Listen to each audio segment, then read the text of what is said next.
Scène 4. Lumière. Un amphithéâtre. Aristote. Galien. Xénophon. Descartes. Hippocrate. Encyclopède. Aulique. Saint-Paul. Luther. Descartes. Messieurs, vous pouvez vous asseoir. Nous sommes réunis en ce jour pour échanger sur nos recherches concernant la biologie de l'être humain femelle afin d'y voir les répercussions sur sa substance pensante, sa capacité de prise de décision et son autonomie. Il s'agit pour nous de fixer les vérités et les certitudes qui resteront gravées dans l'histoire pour des siècles. Nous nous sommes donc réunis en mixité choisie, sans femmes, car nous serons plus à même de discuter des sujets techniques qui nous importent et auxquels elles ne sauraient prendre part. Grâce à Dieu, la masculinité de la science inaugure une ère nouvelle, une relation au monde plus pure, plus propre, plus objective et surtout plus disciplinée. Nous sommes ici en présence des plus grands spécialistes, médecins, érudits lettrés, hommes de science et de religion, ayant fait leur vie entre le IVe siècle avant notre ère et le XIXe siècle. Ils sauront chacun étayer leurs propos par des graphiques, des chiffres et des expériences en direct. C'est un colloque, quoi. Je vais faire l'appel parce que je suis le chef, et puis vous répondrez présent. Aristote, là. Descartes, présent. Encyclopède. Oui, je suis là. Galien. Présent. Hippocrate. Hippocrate. Non? Toujours pas? Le père de la médecine nous aurait fait faux bon? Il est malade. Merci Luther. Merci Luther pour votre intervention fort distrayante. Aulique. Essaye. Luther. Oui, présent, bien entendu. Saint-Paul. Présent. Xénophon. Présent. Pardon. Bien, alors je pense que nous pouvons désormais commencer. La parole est à monsieur Aristote pour la lecture de la théorie de la génération. Messieurs et messieurs, je suis très honorée, très honorée de me trouver parmi vous dans cet amphithéâtre. Il m'a été expressément demandé de venir présenter un exposé que je n'ai pas montré depuis 25 siècles. Excusez donc les oublis. Comme je l'écrivais donc dans De Generatium Animalium, l'instrument de la génération chez la femme est la matrice. Elle a été créée semblable à l'instrument de la génération chez l'homme, c'est-à-dire la verge. Et ce qui l'accompagne... Cependant, je me permets d'intervenir pour oui, ajouter Galien. Que l'un de ces instruments est achevé, tendu vers l'extérieur, tandis que l'autre est amoindri et retenu vers l'intérieur comme les yeux de la taupe. Merci Galien pour ces précisions. Nous avons en effet d'un côté le mâle dont les testicules sont à même de cuire, coaguler et émettre le sperme qui contient le principe de l'espèce. De l'autre, nous trouvons la femelle, simple réceptacle du sperme, incapable d'émettre quelque semence que ce soit. Pardon de vous contredire, Aristote, mais je soutiens, moi, que ma femme émet du sperme dont la production et l'expulsion produisent chez elle la jouissance. Votre femme jouit peut-être, parfois, un tout petit peu, oui, mais elle ne produit pas de sperme. Tout au plus, elle sécrète une humidité de nature propre à cette région particulière du corps. Où voulez-vous en venir, au juste? Dieu aurait-il permis à ma femme d'éprouver de la jouissance sans but. Expliquez-nous donc alors pourquoi souvent la femelle conçoit sans avoir eu de plaisir au cours de l'union. Mais la semence mâle et la semence femelle sont toutes deux absolument nécessaires à la procréation. C'est-à-dire qu'on convoque un de mes confrères, un médecin véritable. N'allons pas philosopher sur de la biologie. Qu'on aille chercher Hippocrate, mais où est-il? Bon, Aristote, pouvez-vous conclure? Oui, bien Hippocrate sûr. vient d'entrer. Alors,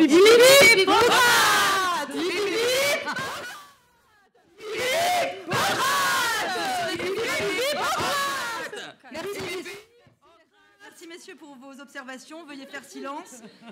Hippocrate, avez-vous quelque chose à ajouter? Il en va comme lorsque l'on verse du vin sur une flamme.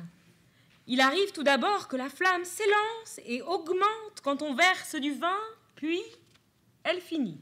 Je vous remercie. De même, chez la femme, la chaleur monte au contact du sperme de l'homme, puis elle finit quand l'homme la lâche. Très bien.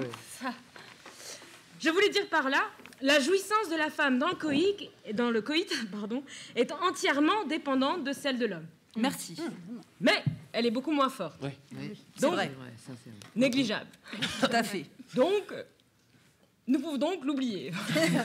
Bon, très bien. Fermons ce chapitre. J'aimerais pour la suite un peu plus de méthode dans vos présentations et qu'on mette de côté les passions.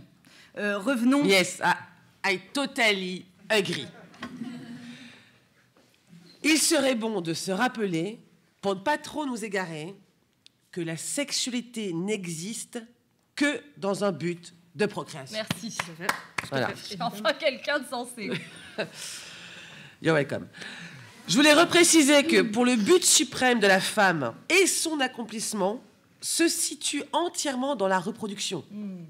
Elle doit avant tout conserver son énergie en elle autour de l'utérus. Oui. Et cela est fort bien fait car les dieux ont créé la femme pour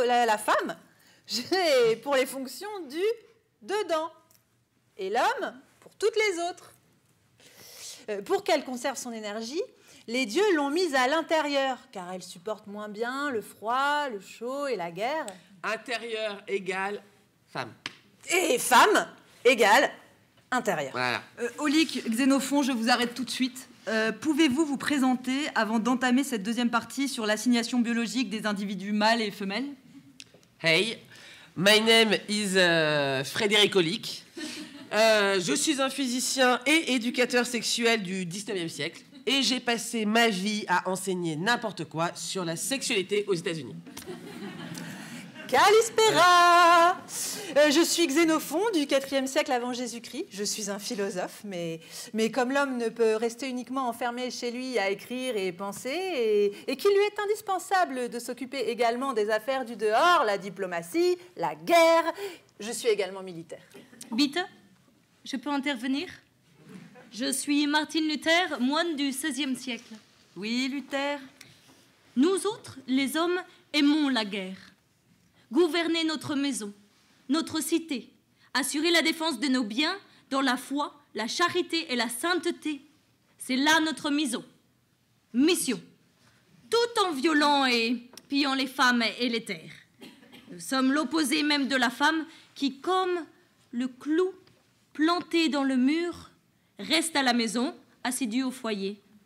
Elle ne va point au-delà des charges de la vie privée et des affaires domestiques. Ouais, c'est vrai.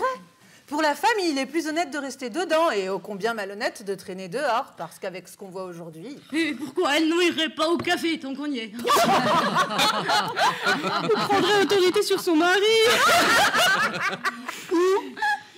S'occuperait d'éducation supérieure. Non, il ne vaut mieux pas. Elle risquerait d'atrophier son utérus avec une trop grande croissance cérébrale. Du calme, messieurs. Ce qu'il faut retenir de tout cela est bien simple. La tête de la femme, c'est l'homme. La tête de tout homme, c'est le Christ. Et la tête du Christ, c'est Dieu. Messieurs, s'il vous plaît, présentez-vous avant de parler. Les gens ne connaissent pas forcément vos visages. Paul, vas-y. Saint Paul fait le signe de bénédiction. Bonjour, je suis Saint Paul, apôtre, et j'ai écrit quelques épîtres. Ouais. Peux-tu préciser ta pensée? Oui, bien sûr, Descartes. Ce que j'essaye de dire est que l'homme possède le monopole du rapport direct avec la divinité, contact qu'il effectue par sa tête. La femme doit porter le voile, car il lui est interdit de toucher les cieux, et cela lui permet également de se protéger des anges impurs. Elle n'a le droit d'accéder à Dieu que par l'intermédiaire de l'homme. Elle n'atteint donc sa plénitude qu'une fois accouplée. La femme est passive et dépendante. Elle ne se réalise que dans la conquête par l'homme qui l'ensemence. Et elle doit assurer le devoir conjugal, qui est la plus sainte chose de cette terre. Et elle se tait, car elle n'a pas pour mission de parler. C'est elle qui est tombée dans la désobéissance depuis le début. Et elle doit être soumise. Si elle veut s'instruire de quelques points, qu'elle interroge son mari. Dans l'Église et partout ailleurs, que les femmes se taisent une bonne fois pour toutes, qu'elles portent le voile ou se fassent tondre. Encyclopède lève la main. Oui, Encyclopède? Après tout, la femme, c'est la femelle de l'homme. Merci, Encyclopède. Et l'homme est un être de chair et de raison qui se confond avec l'espèce humaine. Je vous arrête tout de suite, chers confrères. Chair et raison n'ont rien à voir. Pour ma part, je ne suis point cet assemblage de membres que l'on appelle le corps humain. La femme n'est qu'un corps, mais de même que la nature ne peut se répandre de manière anarchique, les pulsions de la femme doivent être repérées et contrôlées. Oui, Hippocrate? Totem mulier in utero. Quoi? Je disais que toute la femme est dans l'utérus. Et l'utérus a sa propre sensibilité qui échappe à la volonté de la femme. C'est un animal qui se dilate et se raccourcit plus ou moins selon la diversité des causes. C'est vrai, hein? La femme ne sait pas se contrôler. Et quelquefois même, l'utérus frétille et bouge, faisant perdre patience et toute raison à la pauvre femme. La femme est complètement folle et incontinente. Les menstrues ne sont-elles pas une preuve supplémentaire de son incapacité à maîtriser son être dans son entier? Alors que nous, on contrôle tout. Même notre érection. Et nos éjaculations. Et nos pulsions sexuelles. Enfin, tout notre corps, quoi, hein. Pas comme ces hystériques. Ces jeunes qui assistent impuissantes chaque mois à la mort de leur muqueuse. Ces vieilles, au sang non renouvelé, empoisonnées par la ménopause. Ces sorcières qui veulent pratiquer la médecine sans instruction. Messieurs, la machine à fabriquer l'homme nouveau ne peut être qu'une machine à tuer les femmes anciennes. Nous devons n'avoir aucune pitié pour ces femmes, ces sorcières. Quant à moi, je les brûlerai. Pour cela, il nous faut habilement diviser le royaume de Satan. Contre sa fille, son épouse, la sorcière, on armera son fils, le médecin, seul être à même de nous permettre de ne plus nous soucier de nos corps et de nous concentrer sur les certitudes de l'esprit.